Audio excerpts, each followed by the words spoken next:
Assalamualaikum warahmatullahi wabarakatuh. Yang kami hormati Bapak Kepala Sekolah, Bapak Ibu Guru, serta anak-anakku sekalian yang saya cintai. Alhamdulillah, syukur kita panjatkan kehadirat Allah Subhanahu wa Ta'ala, karena pada hari ini kita masih diberikan sehat sehingga bisa mengikuti kegiatan MPLS, masa pengenalan lingkungan sekolah. Tentunya dalam situasi dan kondisi yang berbeda dari tahun-tahun sebelumnya. Anak-anakku sekalian, pertama-tama saya ucapkan selamat untuk anak-anakku semua.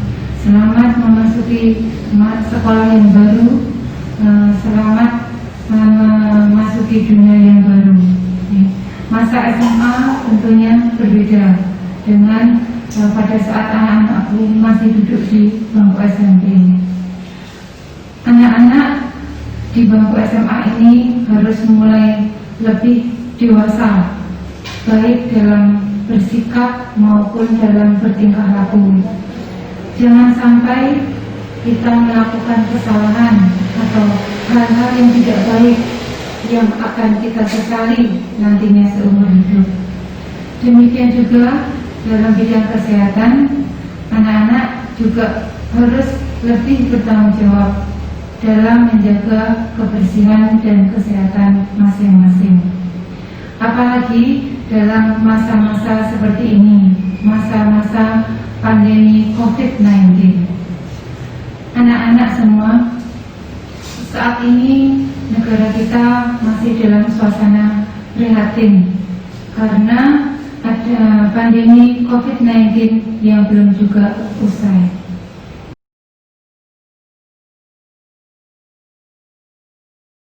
Anak-anakku semua, saat ini kita masih dalam suasana prihatin karena pandemi COVID-19 masih belum usai.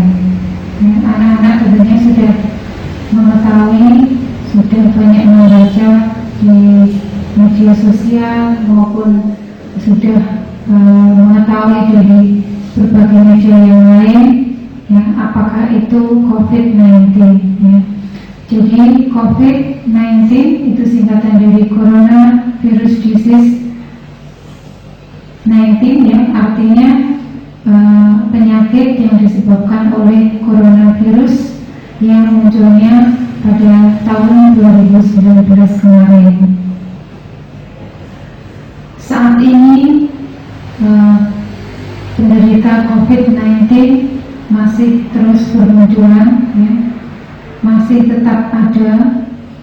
Bahkan sebagai gambaran, ini di Jawa Timur, di Provinsi Jawa Timur sampai dengan 10 Juli 2020 ini sudah ada 15.720 kasus positif. Kemudian dengan kasus yang meninggal sudah mencapai 1.202 atau sekitar 7,65%. Di Kabupaten Magetan, kita menduduki urutan ke-22 dari 38 kota kabupaten di Jawa Timur. Total kasus yang positif sampai hari ini sekitar 123 orang, dengan kasus sembuh 81 orang, sedangkan yang meninggal 4 orang atau 3,25%. Angka konfirmasi ini setiap hari ternyata tetap masih ada dan terus bertambah. Untuk itu kita semua, khususnya anak-anakku sekalian, harus tetap hati-hati, tetap waspada. Karena di tengah pandemi yang belum berakhir ini, ternyata pemerintah sudah menetapkan bahwa kegiatan belajar mengajar sudah harus dimulai. Demikian juga dengan kegiatan-kegiatan atau aktivitas yang lain. Untuk itu pemerintah sudah menerapkan prinsip new normal agar seluruh masyarakat bisa memulai aktivitasnya seperti sedia kala, tentunya dengan mematuhi protokol pencegahan COVID-19. Protokol pencegahan COVID-19 ini tentunya juga berlaku untuk anak-anakku semua, ya, untuk seluruh masyarakat. Yang dimaksud dengan prinsip new normal intinya adalah pakai masker, jaga jarak, cuci tangan, dan tingkatkan imunitas tubuh kita. Yang pertama, memakai masker, ya. Pakai masker wajib untuk semua orang, ya, tidak hanya yang sakit, yang sehat pun juga wajib memakai masker. Masker seperti apa yang kita pakai? Untuk orang awam seperti kita bisa memakai masker kain, ya. Masker kain dengan cara pakai masker yang betul, ya. Bagaimana cara memakai masker yang betul? Harus menutupi hidung, kemudian juga mulut kita. Jadi jangan keliru hanya mulut saja yang ditutup, hidungnya tidak. Itu tidak betul. Memakai masker yang betul, menutupi hidung dan mulut. Kemudian kapan kita memakai masker? Kita wajib pakai masker pada saat kita keluar rumah, ya. Kemudian mungkin juga di dalam rumah, pada saat kita kedatangan tamu atau bertemu dengan orang lain, kita harus tetap memakai masker. Masker dari kain harus kita jaga kebersihannya. Jadi kalau memang sudah kotor, ya harus kita cuci, kemudian bisa kita pakai kembali setelah bersih, ya. Jadi intinya bahwa masker itu harus dipakai kapanpun, dimanapun, ya. Dan jangan keliru pada saat kita berbicara dengan orang lain, kita juga harus tetap dipakai maskernya. Jangan keliru pada saat kita berbicara malah kita lepas maskernya, kita buka mulut kita. Nah, ini malah tidak betul, ya. Jadi pada saat kita berbicara harus tetap dipakai. Kemudian untuk tenaga kesehatan itu biasanya memakai masker bedah atau masker yang berwarna hijau seperti itu, ya. Itu sebenarnya diperuntukkan untuk tenaga medis. Kalau orang awam cukup dengan memakai masker kain. Terus kemudian prinsip yang kedua yaitu menjaga jarak. Kita harus menjaga jarak 1 hingga 2 meter. Kenapa kita harus menjaga jarak? Karena COVID-19 ini penularannya adalah melalui percikan air liur. Diharapkan dengan kita menjaga jarak, maka kita tidak akan tertulari atau menulari lewat percikan air liur kita. Di mana kita menjaga jarak? Ya tentunya pada saat kita bertemu atau berhadapan dengan orang lain dimanapun tempatnya. Mungkin bisa di kendaraan, kemudian bisa di masjid atau di tempat-tempat atau fasilitas umum yang lain pada saat kita bertemu dengan orang lain.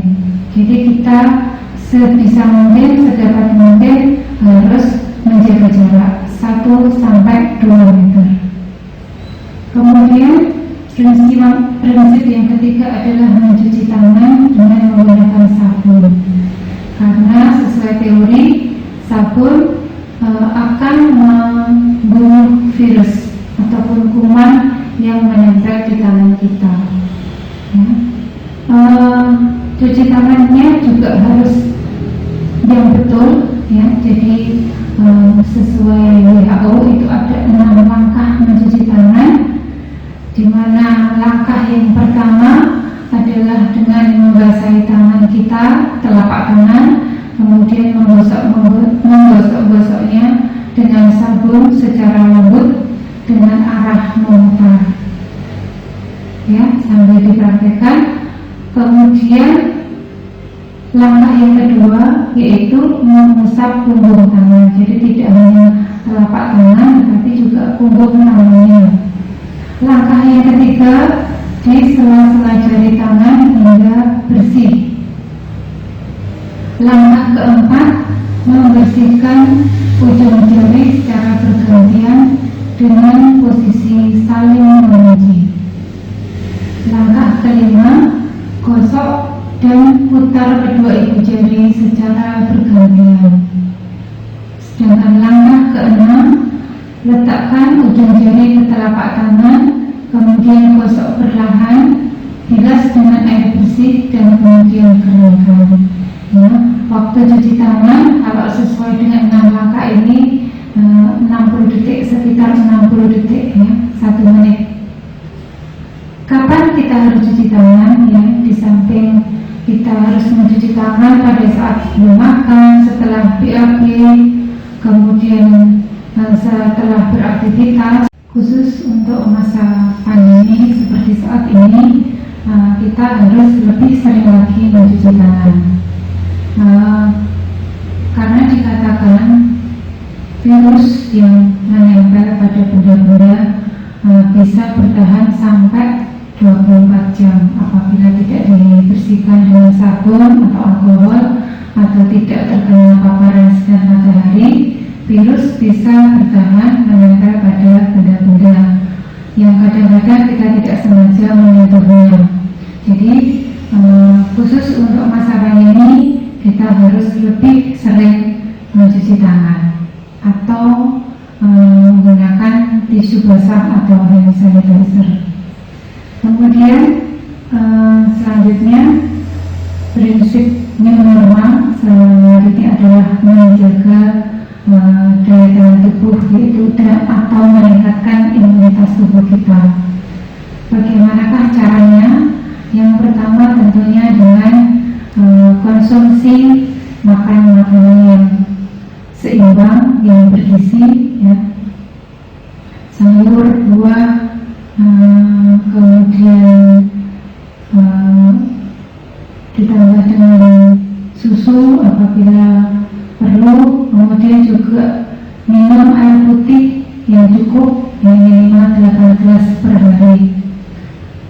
Kemudian juga kita harus menjalankan atau melaksanakan olahraga secara rutin, ya, minimal 3 kali dalam 1 minggu dengan durasi minimal 30 menit. Jadi kalau dikatakan olahraga itu apabila kita sudah melakukan aktivitas fisik lebih dari 30 menit.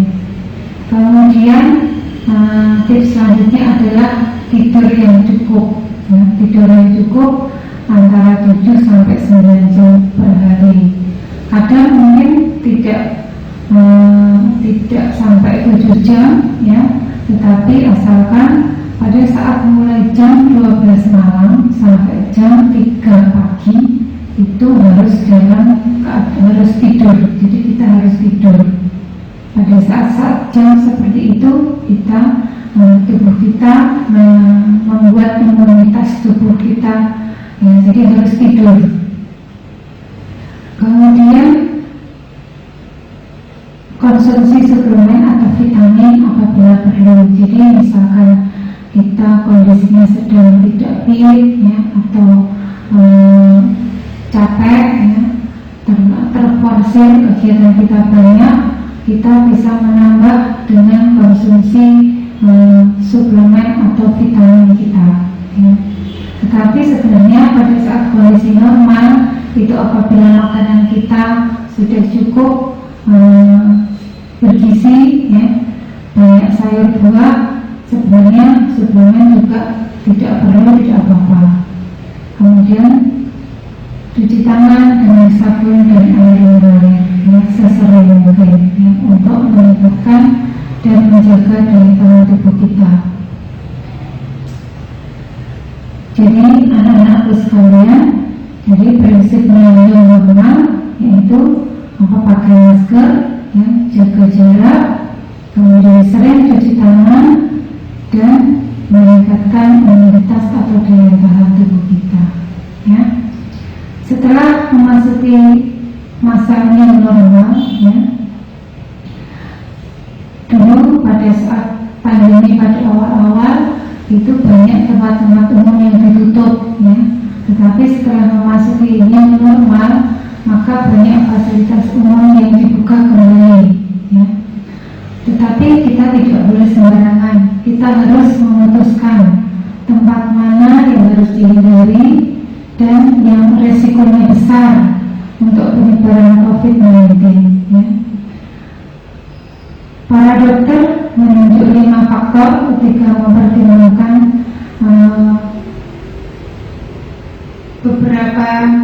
seberapa berisiko aktivitas yang dilakukan, yaitu apakah itu di dalam atau di luar. Ya, ini berhubungan dengan sinar matahari. Ya, kalau di luar kan kita kena sinar matahari itu akan lebih aman. Ya. Kemudian seberapa dekat kita dengan orang lain. Jadi aktivitas itu seberapa kita harus berdekatan dengan orang lain. Kemudian waktu paparannya. Kemudian yang keempat, kemungkinan kepatuhan kita dan orang lain. Dan yang kelima adalah tingkat risiko pribadi kita. Jadi ada 5 faktor ketika kita mempertimbangkan seberapa berisiko aktivitas yang akan kita lakukan.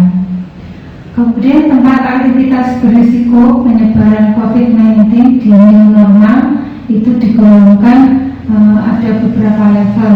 Jadi level 1 itu dianggap yang risikonya paling rendah, itu apabila kita membeli dan membawa makanan dari restoran. Jadi tidak makan di restoran itu tapi membawa pulang, itu dikatakan risikonya lumayan rendah, ya, level 1.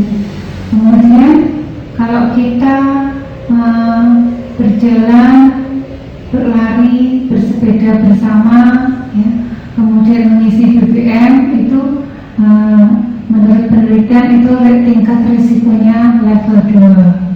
Kemudian kalau kita berkemah di hotel, ya, itu level 3.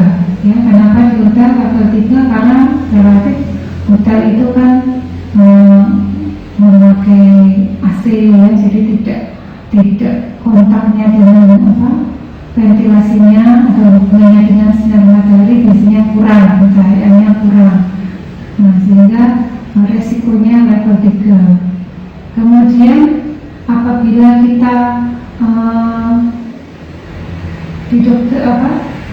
di keramaian, berjalan di keramaian, kemudian di kantor-kantor atau kemudian di ruang tunggu dokter, itu level 4, ya, dikatakan di level 4. Jadi kalau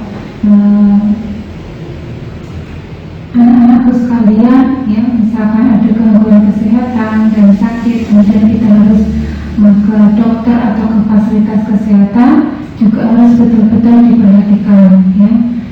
Jangan lupa pakai masker.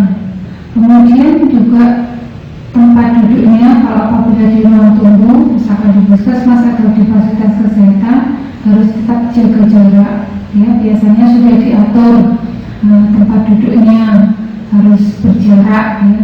Kemudian juga jangan menyentuh barang-barang secara sembarangan, ya. Usahakan kita tidak menyentuh barang-barang, sesedikit mungkin kontak kita. Karena kalau kita tangan kita misalkan menyentuh barang-barang dan kemudian ternyata ada virusnya, kemudian kita lupa menggosok mata, ya, atau mungkin lewat mulut, itu bisa masuk, ya, kumannya dan bisa berkembang dalam tubuh kita. Kemudian apabila kita pergi ke mall, ke pantai, itu dikatakan tingkat resikonya masuk level 5, ya. Yang lumayan berisiko, ya, tidak usah ke mall dulu, ya. Kemudian level 6, apabila kita ke restoran, ke salon, ya, atau ke bioskop, itu dikatakan resikonya level 6. Level 7, apabila kita di kolam renang. Kemudian bagi yang suka berolahraga, ya olahraga basket itu karena kenapa? Karena biasanya kalau basket itu kan indoor ya, di dalam ruangan, kemudian juga kontak dengan pemain-pemain yang lain ya. Kontaknya kan relatif erat ya. Jadi itu dikatakan resikonya level 7. Level 8 itu apabila ada di pusat kebugaran, taman hiburan atau ibadah secara massal. Ya, ibadah secara massal yang tidak bisa mematuhi protokol pencegahan COVID itu dikatakan level 8 ya. Jadi saat ini di masjid-masjid ya rata-rata sudah diatur bagi jemaahnya harus memakai masker, kemudian softnya harus jaga jarak ya, tidak lagi berdekatan, kemudian harus sebelum masuk di tempat ibadah sudah dicek suhu tubuhnya. Seperti itu adalah upaya-upaya untuk pencegahan protokol pencegahan COVID ya. Kemudian ini dikatakan ini kalau level yang paling berisiko itu di bar ya. Di bar itu kalau kita mungkin tidak ada ya. Kenapa? Karena di bar itu kan sangat tertutup, tidak terkena, tidak ada sinar matahari sama sekali. Itu pasti sangat-sangat berisiko sekali untuk terjadi penularan COVID ini. Ya. Itu kemudian anak-anakku sekalian, untuk memasuki new normal ini kita juga memang harus banyak beradaptasi ya. Jadi kita harus mulai terbiasa. Seperti memakai masker itu kalau kita tidak biasa ya rasanya tidak enak ya, tapi nanti kalau kita sudah mulai beradaptasi itu ya nyaman-nyaman saja. Bahkan mungkin tidak enak, ada yang kurang enggak kalau belum memakai masker ya. Dan biasakan memakai yang betul. Sekali lagi saya ingatkan harus dipakai yang betul, menutupi hidung dan mulut ya. Adaptasi kebiasaan baru mungkin jika sedang sakit atau flu sebaiknya di rumah saja, tidak usah pergi-pergi ya. Karena kenapa? Di samping kita nanti bisa menularkan ke orang lain ya, yang mungkin imunitasnya sedang tidak baik, sedang rendah imunnya, kita bisa juga karena kita flu ya, karena kita flu itu otomatis imunitas kita sedang rendah. Apabila ada virus atau ada bertemu dengan orang yang membawa virus COVID, kita bisa juga tertular. Jadi kenapa kita kalau sedang tidak enak badan di rumah saja, sedang flu di rumah saja, itu juga untuk kebaikan kita dan kebaikan orang lain. Kemudian balita dan lansia di rumah saja ya. Kenapa balita dan lansia di rumah saja? Karena balita dan lansia rata-rata imunitas tubuhnya tidak sekuat yang masih usia muda. Kemudian jaga jarak di kendaraan umum ya. Jadi tidak boleh lagi kita berdempet-dempetan di kendaraan umum ya, harus jaga jarak dimanapun, tidak hanya di kendaraan umum, di fasilitas umum terutama harus jaga jarak ya. Kemudian jaga jarak yang aman 1-2 meter, karena dikatakan kalau sudah di atas 1 meter itu sudah tidak ada droplet atau area kita ya, titik-titik area kita sudah tidak sampai kalau kita sudah berjarak di atas 1 meter atau lebih dari 1 meter. Kemudian sering cuci tangan dengan sabun dengan air mengalir ya. Jadi kita harus sesering mungkin, sudah saya sampaikan tadi, sesering mungkin cuci tangan dengan menggunakan sabun. Kalau cuci tangan dengan air saja, kumannya masih tetap menempel. Kemudian sediakan hand sanitizer kemana-mana. Ya, jadi ini mungkin anak-anak sekalian harus mulai terbiasa ya, di dalam tasnya itu harus ada masker ya. Maksudnya maskernya tidak bukan diletakkan di dalam tas, tapi maskernya untuk dipakai ya. Kemudian jangan lupa di dalam tas juga harus ada hand sanitizer ya, karena meskipun sekarang sudah banyak fasilitas untuk cuci tangan, tapi mungkin ada kalanya kita tidak ada tempat untuk cuci tangan, sebagai pengganti adalah hand sanitizer. Jadi jangan lupa itu selalu ada di dalam tas kita. Kemudian kalau tidak ada hand sanitizer, minimal kita harus membawa tisu basah ya di dalam tas kita. Kemudian jangan lupa kita membawa peralatan ibadah ya, jadi membawa mukena, membawa sajadah apabila kita bepergian dalam jangka waktu yang agak lama. Seperti misalkan kalau sekolah ya, mungkin kita masuk pagi, pulangnya jam 2, jam 3, sudah melewati waktu sholat ya, harus membawa peralatan ibadah sendiri ya. Jadi bawa mukena, bawa sajadahnya, jangan lupa ya, di dalam tas. Kemudian bila perlu kita membawa alat makan sendiri ya, sendoknya bawa sendiri ya, biar kita mengurangi risiko kita untuk COVID ini. Jadi anak-anakku sekalian, ini ya, di era new normal, tasnya tidak hanya isinya buku, tetapi harus juga ada hand sanitizer atau tisu basah ya, harus ada masker, dan harus membawa peralatan ibadah sendiri, bawa alat-alat makan sendiri ya. Itu saya kira jadi mungkin untuk anak-anak sekalian itu yang bisa saya sampaikan tentang new normal ya. Sekali lagi prinsipnya harus pakai masker, itu yang utama, harus memakai masker ya kemanapun ya. Kemudian yang kedua adalah jaga jarak, kemudian cuci tangan ya, cuci tangan dengan menggunakan sabun atau hand sanitizer, dan kita harus menjaga imunitas tubuh kita ya dengan pola hidup yang sehat ya, yang bersih dan sehat. Demikian, terima kasih. Wassalamualaikum warahmatullahi wabarakatuh.